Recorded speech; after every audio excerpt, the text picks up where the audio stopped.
Samedi 1er avril 2023, samedi de la 5e semaine de notre marche vers notre rédemption, vers notre salut.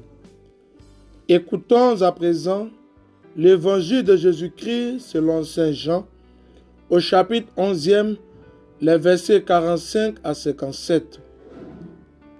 En ce temps-là, quand Lazare fut sorti du tombeau, beaucoup de Juifs qui étaient venus auprès de Marie et avaient donc vu ce que Jésus avait fait, crurent en lui.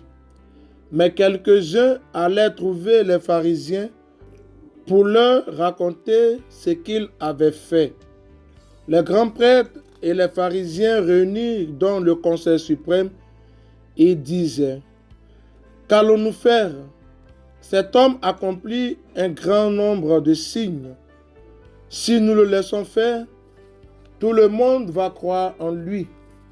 Et les Romains viendront détruire notre lieu saint et notre nation. Alors, l'un d'entre eux, Caïphe, qui était grand prêtre cette année-là, leur dit: vous n'y comprenez rien? Vous ne voyez pas quel est votre intérêt? Il vaut mieux qu'un seul meure pour le peuple et que l'ensemble de la nation ne périsse pas. Ce qu'il disait là ne venait pas de lui-même, mais, étant grand prêtre cette année-là, il prophétisa que Jésus allait mourir pour la nation, et ce n'était pas seulement pour la nation, c'était afin de rassembler dans l'unité les enfants de Dieu dispersés. À partir de ce jour-là, ils décidèrent de le tuer. C'est pourquoi Jésus ne se déplaçait plus ouvertement parmi les Juifs. Il partit pour la région proche du désert, dans la ville d'Éphraïm, où il séjourna avec ses disciples.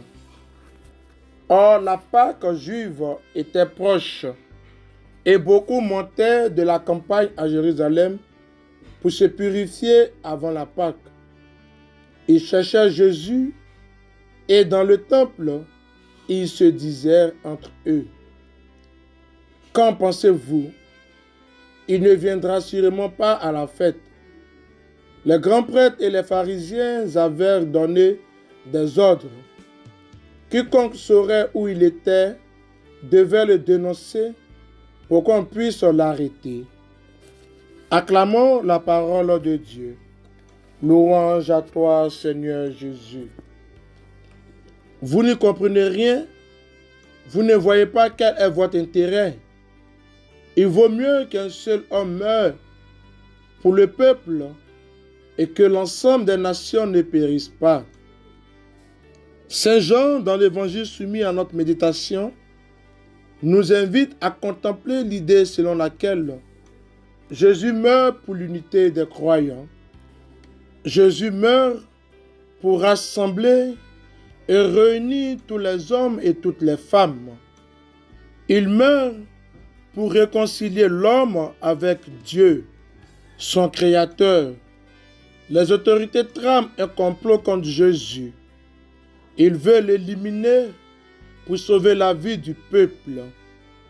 Seigneur Dieu, ton Fils a accepté de mourir, non pas pour un seul peuple, mais pour rassembler dans l'unité tes enfants dispersés dans le monde.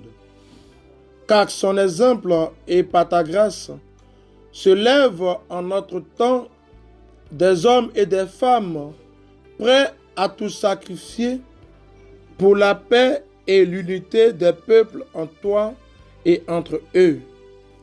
Aide-nous dans notre marche à la suite de ton Fils Jésus-Christ, à savoir tout sacrifier, à renoncer à tout ce qui nous empêche de faire advenir ton règne dans notre monde.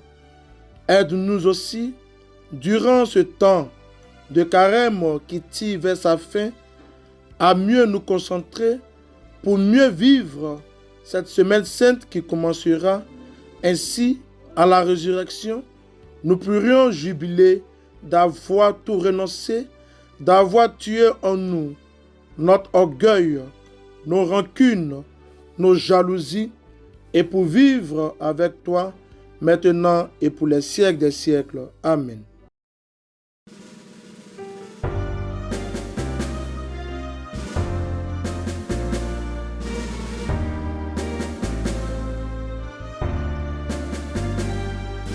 Allez partout